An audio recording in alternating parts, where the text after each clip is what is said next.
बयखौबो गिबियावनो बरायफिनबाय दिनैनि गोदान भिडिअ जों क्लास 10 नि मेथ्स सोंनाय बिदां 4.3 नि नैबे थामथि सोंनायनि ब्रैथि कुइसनखौ दिनै सल्व खालामगोन। सिगांनि भिडिअआव नोंसोरनो नैबे नाम्बार 1, नाम्बार 2, नाम्बार 3 बेफोर भिडिअफोरखौ आं सल्व खालामनानै होबाय। नोंसोर बेफोरखौ नायोब्ला निश्चय बे 4 नाम्बारखौ माब्रै सल्व खालामदों बेखौ साबसिनै बुजिगोन।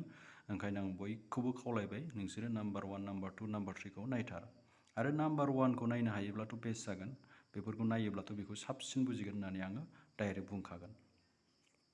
स' बिदिबा नायलांदो नाम्बार 4 खौ जों बोरै सल्व खालामगोन। सिगां आं नोंथांमोनखौ बुंगोन जेब्लाबो जेब्ला बे समानथायफ्रा बेबायदि महराव थायो आरो बिनिफ्राय मा दिहुननो होयो, रोदा दिहुननो होयो, रोदाफोरखौ दिहुननो होयो। अके, अब्ला नैबे महराव लांग्रोनांगौ। मा महर बियो? ax² + bx + c = 0। बयबो बुजिबाय नङा होमबा? मा महराव लांग्रोनांगौ? ax² + bx + c = 0 महराव लांग्रोनांगौ। बिनि उनावसो जों बेखौ मोनथाम आदबजों सल्व खालामनो हायो। फार्स्ट आदबानो जाबाय सानजाबगिरि बिजिरनाय आदब, इंलिसाव बेखौ बुङो फेक्टराइजेसन। सेकेन्डआव दङ जोंहा आबुं बर्ग खालामनाय आदब, इंराजियाव बुङो बेखौ कमप्लिटिं द स्क्वायर मेथड। आरो लास्टआव दङ जौगानाय मावसुलु बाहायनानै बेखौ मा होनना बुङो? Using quadratic equation formula. जौगानाय मावसुलुआ नैबेबायदि जायो। आं लास्ट भिडिअआव नोंसोरनो फोरोंदोंमोन नैबे x = -b + -√b² - 4ac / 2। बे फर्मुलाखौ जों मा होनना बुङो? जौगानाय मावसुलु बाहायनानै। जुदि बे फर्मुलाजों दिहुनोब्ला जाय मोनसेजों हायो जों बेजों दिहुनगोन। जुदि जौगानाय मावसुलुजों हायाब्ला सानजाबगिरि बिजिरनायजों हायाबा जों मोननै आदबजों खालामगोन। नेक्स्ट बेजों हायाबा आरो जों लास्टआव माजों? नैबे मेथडजों खालामगोन। अके, आं दा बुंनाय नैबे मेथड। होमबा नायलां बोरै सल्व खालामनांगौ। दा आं मा बुंदोंमोन? दा सिगांनि भिडिअआव नोंसोरनो बोखाव खोन्दो दङब्ला, गाहायाव नाम्बारफोर दंब्ला बे नाम्बारफोरखौ गैया खालामग्रोनांगौ। नैबायदि महराव लाबोग्रोनांगोन नालाय जोङो। होमबा बेवहाय मा दं नायबाय नों, बेहा गाहायाव 1 दं, बेहा गाहायाव 1 दं, 2 दं, बेहाथ' गाहायाव 1 दं ना। बे 2 खौ खोमोरनो थाखाय नोङो LCM ला, नङाब्ला बे 2 खौ ना, बेयाव 2 दं ना, बेयावबो बयजोंबो 2 माल्टिप्लाइ खालामना हो। आं बेजोंबो 2 माल्टिप्लाइ खालामसै नै, बिदि जागोन बेयो। बेजोंबो 2 माल्टिप्लाइ खालामसै होमबा बिदि जागोन बेयो। बेजोंबो 2 माल्टिप्लाइ खालामबा बिदि जागोन। बयजोंबो 2 माल्टिप्लाइ खालामबाय।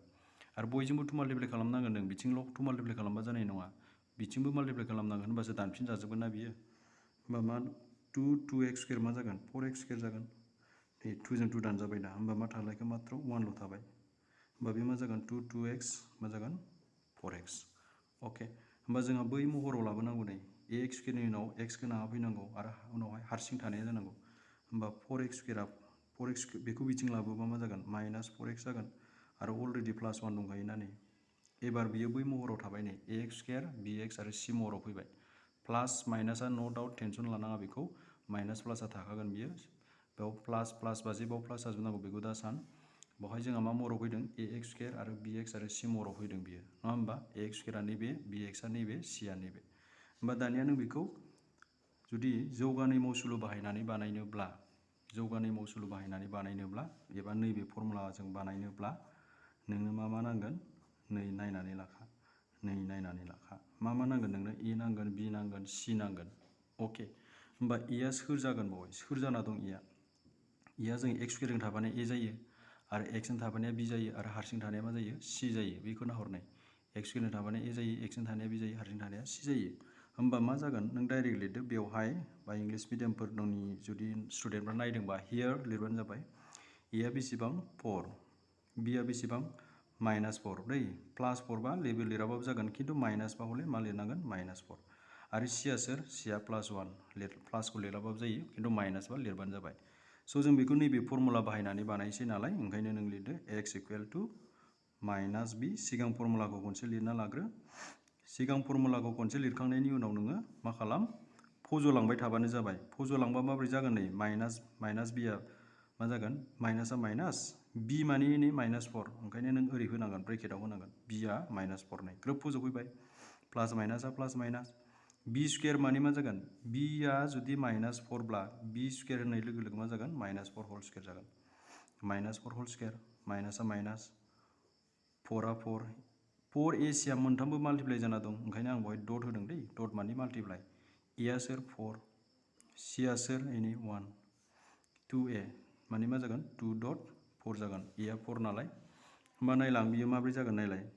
जोबोद गोरलै, जेबो गैया। -, +4 जाबाय बियो। प्लास माइनासआ प्लास माइनास, आरो स्क्वायर थायोब्ला माइनासा प्लास जायो आं बुंखादों 4 स्क्वायर माने बेसेबां जागोन बेयो 16 4 into 4 16 16 into 1 16 2 into 4 बेसेबां जायो 8 होमबा मा जायो नायदो जोंहा बिसोर मोननैजों मा जागोन 16 minus 16 मा जागोन रुट अभार 0 गाहायाव मा थागोन 8 आरो रुट अभार 0 मिन्स वाट 0 रुट अभार 0 माने 0आनो अके आरो मानो 0 बेखौ जों बयबो मिथिखागौ 0 मिन्स रुट अभार बाबो 0 माइनास 0 बाबो 0 प्लास 0 बाबो 0 होमबा x नि भेलुखौ जों मा लिरगोन 4 प्लास माइनास मा जागोन 0 अके स' x नि भेलुआ मोननै फैगोन बेवहाय मोनसेया मा 4 प्लास 0 बाय 8 और मोनसेया मा x इक्वल टू 4 माइनास 0 बाय 8 होमबा नायदो बेसे जागोन 4 प्लास 0 आथ' 4 आनो जायो 4 माइनास 0 माने मा 4 आनो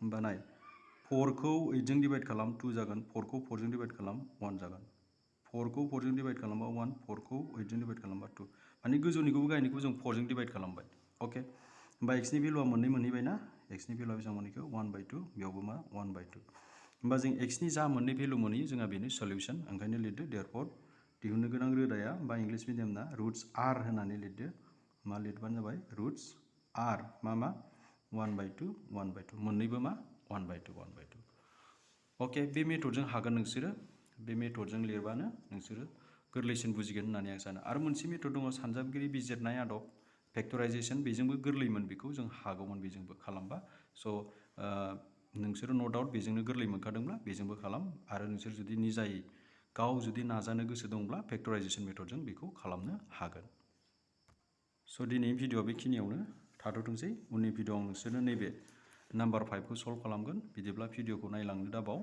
आरो चेनेलखौ साबस्क्राइब खालामाखैबा चेनेलखौ साबस्क्राइब खालाम आरो फैबाय थानाय लोगोफोरनोबो चेनेलखौ बे भिडिअखौ शेयार खालामनानै हो स' थेंक इउ